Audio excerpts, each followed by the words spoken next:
ঘটনাটি ঘটেছে ফ্রান্সের বারগান্ডি অঞ্চলের ট্যুর ডি ফ্রান্সের ৭ম পর্যায়ের প্রতিযোগিতায়। সাইকেল থামিয়ে স্ত্রীকে চুমু খায় এক প্রতিযোগী, আর এই চুমু খাওয়ায় জরিমানা করা হয়েছে তাকে। গত শুক্রবার চলছিল এই প্রতিযোগিতা। সাইকেল নিয়ে ছুটছেন একের পর এক প্রতিযোগী। রাস্তার দুই পাশের দর্শকেরা করতালি দিয়ে তাদের উৎসাহ দিচ্ছে। সেই দলে ছিলেন স্ত্রী।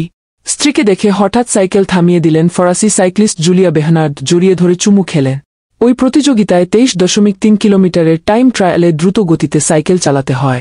প্রতিযোগিতা শুরুর কিছু সময় পর রাস্তায় সমর্থকদের সঙ্গে বেহনার্দের দেখা হয়ে যায়। বন্ধুরা তার দিকে দৌড়ে যান। সেই দলে তার স্ত্রীও ছিলেন। স্ত্রী কিছুটা এগিয়ে গেলে তাকে জড়িয়ে ধরে চুমু খান বেহনার্দ। এ ঘটনায় বেহনার্দ প্রতিযোগিতা চলাকালে অসদাচরণের মাধ্যমে খেলার ভাবমূর্তি নষ্ট করেছেন বলে অভিযোগ তোলে ইন্টারন্যাশনাল সাইক্লিং ইউনিয়ন UCI।